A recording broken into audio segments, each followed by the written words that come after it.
In today's video, we're going to talk about how much protein do you actually need, and does it matter how your body digests the protein?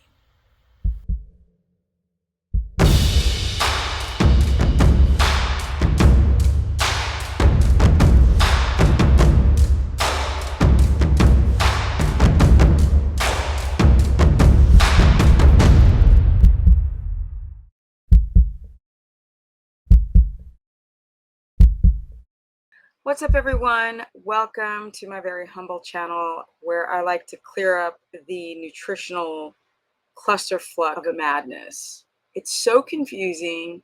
Nobody knows how much protein to consume, the quality, what dietary measure they should try to approach. They're not looking at their autoimmunity, even their stomach acid, electrolytes, and the list goes on and on.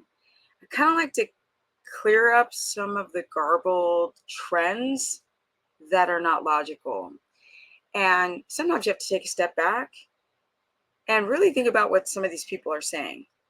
I'm going to take a channel that's quite big. You may or may not know him. He's a bodybuilder, or at least he's on hormones. And I want to sort of deconstruct what he's saying. And it's not about him. I don't care about the channel. I just like what he's saying as a way to sort of clear things up. And let me pull up his video right here. And he's going to go and break down the typical method and understanding of how to consume protein. This is especially for people who work out. And then I'm going to go and completely break it all apart and have it make more sense, whatever he's trying to say. Let's get this popping right now. So we have this gram per pound, we have this 4 meals per day, we divide one into the other, and we find out that at various body weights, how many grams. He does the 1 gram per 1 pound of body weight. So 1 measurable total gram of of protein to a pound of your own body weight. I weigh 124 pounds, so I should eat 124 grams of protein. That's essentially how he's starting. Can you have of protein in a meal to maximize anabolism? And we do the translation, and for a roughly 100-pound male, for females it's similar, just a little smaller. They tend to have a little bit more body fat, less muscle mass. 25 grams per meal for a 100-pound male. For a 150-pound male, 37.5 grams. Okay, what man is weighing 100 pounds? So that already to me is bizarre, but let's continue. Oh, and yes, women are going to consume less protein because they have more body fat, but for a plethora of reasons more that he's not including. 50 grams for a 200-pound male, 250-pound male, 62.5 grams. We're relatively lean. If you're higher on the body fat end, you can constrict those numbers to using something like what you would be at 10% body fat, lean body mass wise. So if you're 150 pounds, that means roughly 40 grams of protein per meal. Is anything up to that point you can use to constructively eat more and more to add muscle. 40 grams of protein per meal 4 times a day. Now listen to this, 40 grams of protein. Okay. Now for people who are in Europe, you're confused. This is total protein. These are the molecules of the protein. This is not the weighted protein at all. This is not the weighted protein. So a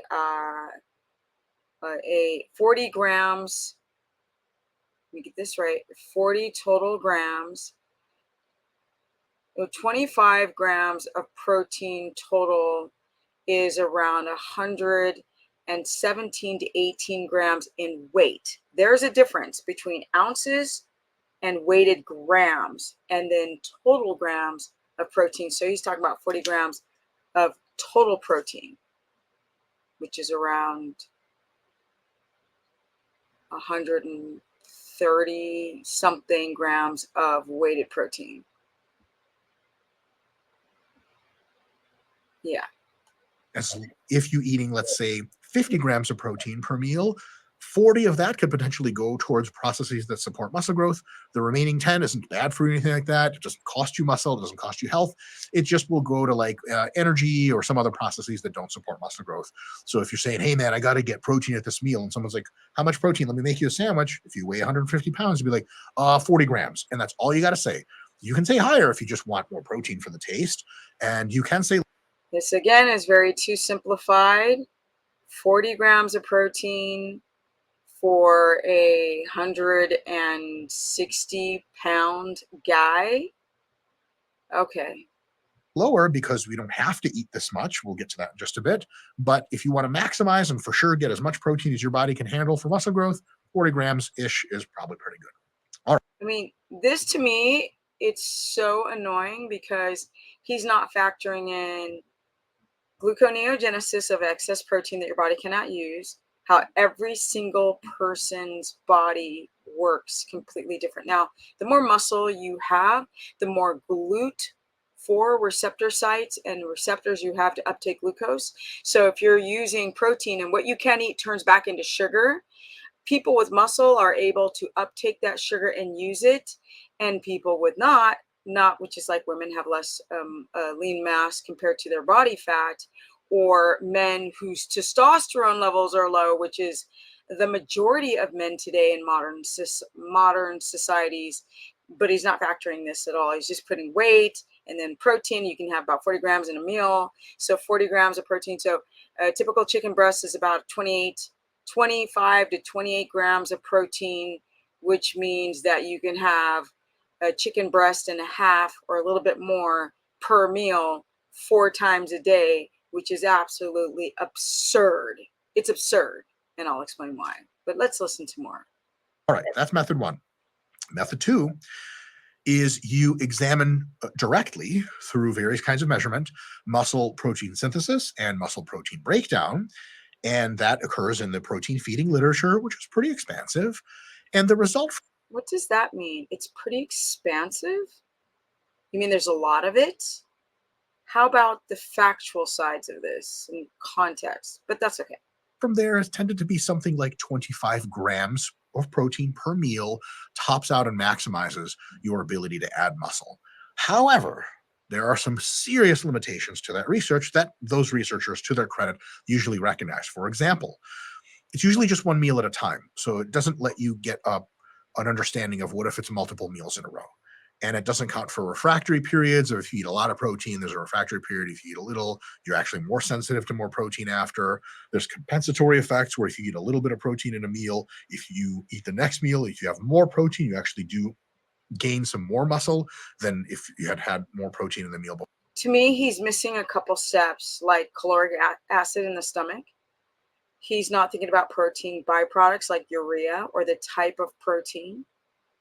It's just so vague. No wonder you guys are becoming very, very confused.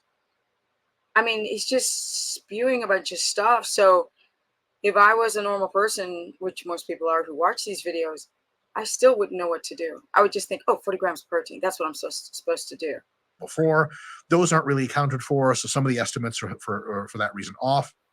Another thing is a huge, vast majority of these studies are done with a very high quality, fast digesting whey protein, presented usually by itself in the form of a shake. The thing is, whey protein spikes in your bloodstream really, really fast. And that 25 grams hits an upper limit of how much amino acids your cells can absorb and anabolize. If you take whey protein. So there's no fiber, there's no fat, there's nothing to slow down digestion. Now this is going to into your bloodstream very quickly, and you're going to go through the process of gluconeogenesis, which means you're going to convert a lot of that whey protein into sugar. Not only that, whey and casein, people with issues with dairy who have cross reactivity where they grew up on eating sandwiches and wheat, and now the body thinks that dairy is the same thing as wheat. And then they have gut distress when they drink these shakes, and he's not factoring in any of this, or gluconeogenesis, or the problems that with the histamine issues that whey and casein, the proteins themselves, are very inflammatory, very inflammatory. And people are walking around with literally just like their skin looks stressed, got big pores, broken blood vessels around their skin. They're super poofy in the face, dark circles under their eyes, and the list goes on and on. So I'm going to stop sharing this video, and I want to sort of talk about how you digest protein, because my people, that is a part that none of these people talk about. Nobody talks about if you were digesting protein or not. You need enough stomach acid, you need pepsin, you need chloric acid, you need to have really well functioning kidneys, you need to be hydrated so these waste products like urea don't get stuck in your kidneys and create kidney pain, which then can contribute and go further down the road to gout, which is sores and open sores on your body, super inflammatory, especially on your feet, your big toe, or uh, any type of issue with becoming constipated because, again, you're dehydrated. Your body's used to fiber. You have slow motility. You just do, because antibiotics and medications and this and that and box of cookies and high blood sugar, all of these things, and candida. So the candida plays a role with slowing down motility. You have a weak gut because you were eating bread. You were eating that protein shake with a sandwich. I think he used sandwich as a reference. There's a lot of moving parts, which is why I do these videos. But I kind of want to pull up really quick, because I'm trying to keep this video under 15 minutes. I want to pull up what the 2 pounds of beef on Carnivore that people were talking about doing. Even a pound of beef is pushing it, especially if you are a woman. You guys do not understand the distress on your body and the time. Oh, the time of day. When are you eating this friggin' meat? It is important, my people. Okay, so look at that. The guy's holding up. This is 2 pounds now. That's like vacuum sealed, so everything's squished down. Looks smaller, but if it wasn't vacuum sealed and you had 2 pounds, literally 2 pounds, because eating 2 pounds a day on a plate, and you're like going to eat this 4 times a day. So we're going to do this concept of carnivore where you just hit up 2 pounds in a day or more to lose weight and to fix your inflammation and all of this sort of ridiculousness. But if you have difficulties digesting this protein, let's go into why. And also this misnomer that if you're not pooping, then you're using all the protein. I mean, it's absurd. It is absurd. Okay, so when you eat protein, right, it starts off that you have to chew. Now, if you're not eating carbs, you may not use amylase. But your body starts digesting food in the mouth anyway. So you're chewing, and enzymes in your saliva, like amylase, to help break down the whatever you're eating, and specifically carbs. You need amylase for. And then you swallow it. It gets down to your stomach. You need enough stomach acid. Now, none of these people are talking about per gram per body pound of weight that you're going to eat. I'm going to eat 24 grams of protein, and I got low stomach acid. Oh, it's a problem. It is a problem. Okay. Like, not, and also the quality of the meat. And with me eating that much protein and putting a stress on my digestive tract, and if I have slow motility, I ain't pooping any of that out. That's not because I'm using the protein. That's because I have slow motility, and then bulk, the remaining protein, starts plaquing on my colon wall, and then it becomes toxic nastiness, and this becomes reabsorbed back into the bloodstream, or can. But you swallow and you chew it, and it hits your stomach, and then you start to have, in your stomach, you start to release, your pancreas releases protease, and then you have pepsin, and pepsin will also help, and the caloric acids themselves, the stomach acid, right, should be bathed in acid, and the polypeptides and are going to help break down these amino acids in your ground beef, which the guy has right there, or right there. Basically, what is left over, like, first of all, the protein is the byproduct, a waste product is urea. It has to pass through the kidneys. So when people are dehydrated on a carnivore diet, they have back pain and they're like, I don't know why I have back pain. I'm like, oh my God, they think it's their gallbladder. And sometimes it is, but often, or most often, it is their kidneys, because they're dehydrated and these protein byproducts are having to go through the kidneys. So you got to think that um, dead cells that shed from the lining of your GI tract, that's a part of the bulk. Bacteria, gut bacteria, fat, and some of the protein itself is not being digested and used, and that comes out as bulk out your booty. I don't mean your booty, I mean your booty. So it's a breakdown of material producing various gases and small chain fatty acids in this process. Then your rectum, or and I don't mean Uranus, but sort of, not the planet.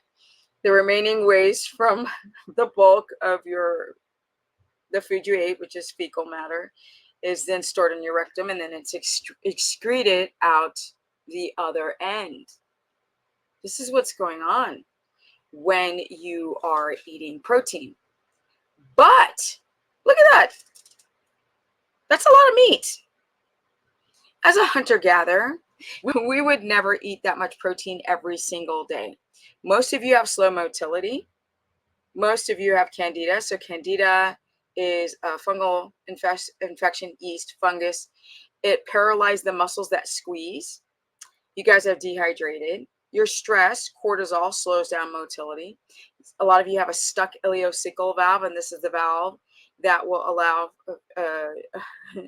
from the small intestine into the large intestine to then eliminate. And if that valve is shut, then you're constipated. And if it's open, you've got loose stool, which also is a sign of constipation. And a lot of you guys who do a carnivore diet or high protein keto diet begin to have stool issues. You're either having a dump of protease, a dump of lipase, green stool, or you actually have sludge. You don't have enough stomach acid. Most of you don't have enough stomach acid, just chloric acids, which means you don't have enough pepsin, and a lot of you have pancreatic issues because the liver, the kidney, the gallbladder, and the pancreas are all connected. So if you're chronically dehydrated and you've come from a high sugar diet or stress, then these pancreatic enzymes aren't secreting and being utilized like they would in a healthy body. And so that bodybuilder guy, was just literally talking about numbers. And those numbers are completely arbitrary and useless when it comes down to the real person, because people don't digest their foods very well because they have leaky gut, because they have low stomach acid, because they have some type of diverticulitis or Crohn's, some type of ulcer that they're unaware of. People have issues with their gallbladder. So even that ground beef there's so much fat in it that if your gallbladder is not functioning properly, people start getting hit by a triad of health problems eating that much protein. And they may not notice it in the beginning, or they may notice it in the beginning, but over time they definitely notice it. So some people have done, I interviewed a girl who she did carnivore for a year. She still has diarrhea. And trying all these type of digestive enzymes to get rid of the diarrhea, and it's not stopping. So you have to think about the inflammatory, like the positive, the net positive. So what's positive about doing the carnivore diet? You're going to, if you're having issues with processed foods, chemicals, things of this nature, or you're having problems with vegetables, or if you're, dare I say, starches, and you got skin issues and eczema and plaque psoriasis and acne, and then you do a carnivore diet, you're like, oh my God, it all went away or went down really low, but it starts to rebound. Because when you're eating all of that meat up there, when you're eating all of that meat, your microbiome is not having enough fiber to be able to attach any, like if you did a kefir or a yogurt or any type of bacteria that you're consuming with different foods, because every food carries bacteria, your colon isn't able to balance these bacteria without some source of fiber here and there. So full-on carnivore diet without like tendons or bone or any type of matrix to have the probiotic attached to, that's when people start seeing more loose stool over time. You will see things like getting bloated on eating meat, the skin issues return. Now you can't eat any other food. Now you're like diminishing more and more and more and more your variety of meat. Some people start eating like rabbit and turkey. These are like low histamine foods because they can't even eat the beef anymore.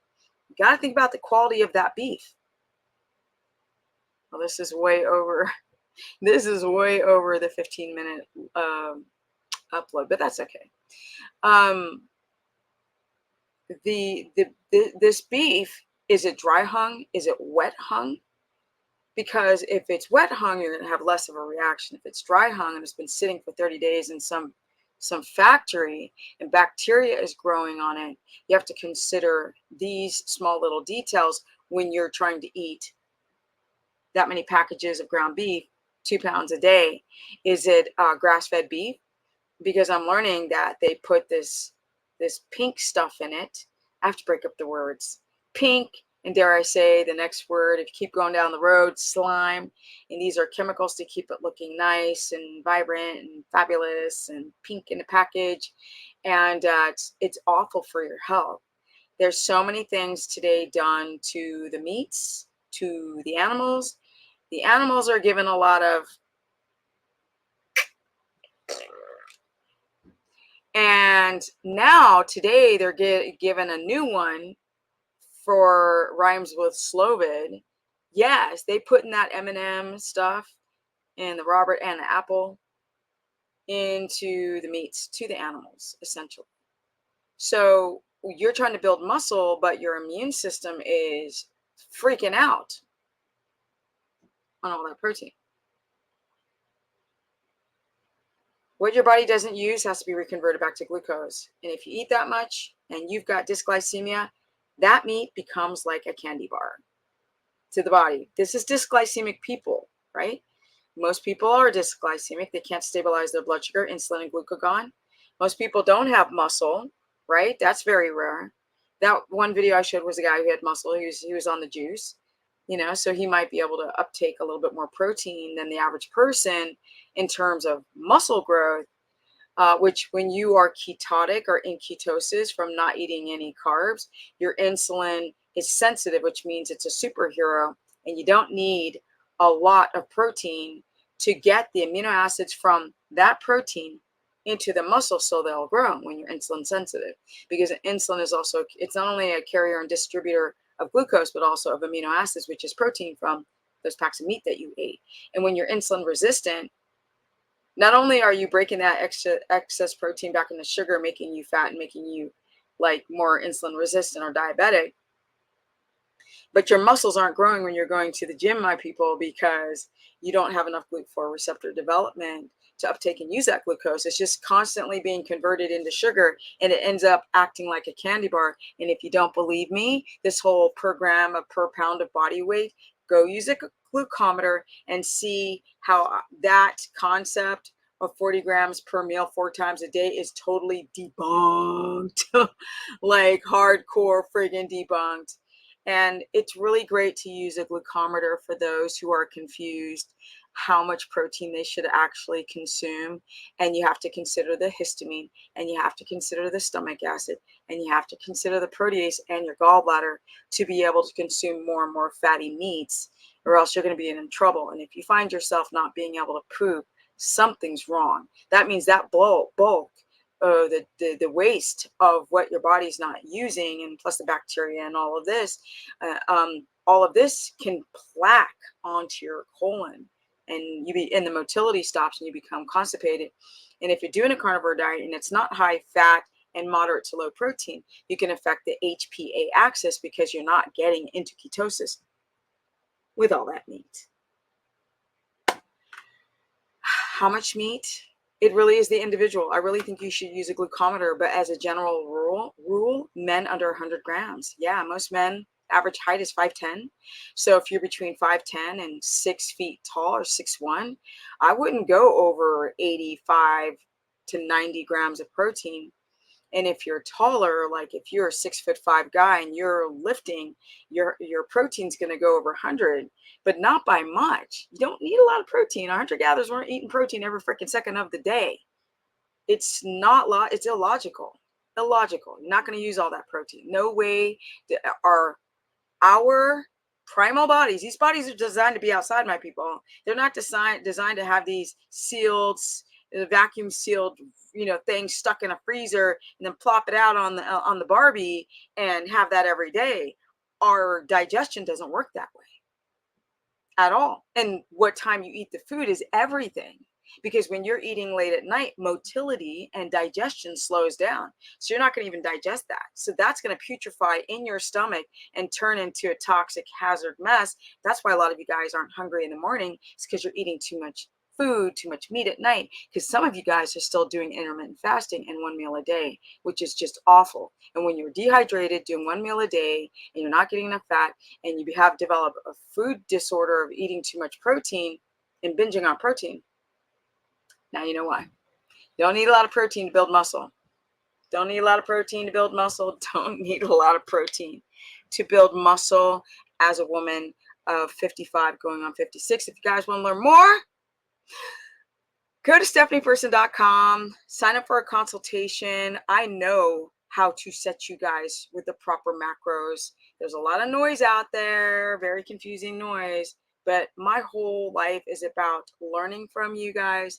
The consultations have taught me invaluable lessons on people and not lame ass studies that are funded by organizations that can say whatever, like, "Ooh, coffee is amazing. It's got antioxidants in it," until we roast it.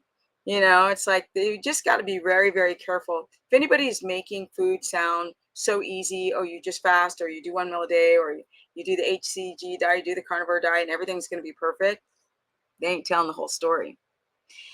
70person.com to to book a consultation. Also to sign up for my month to month subscription course.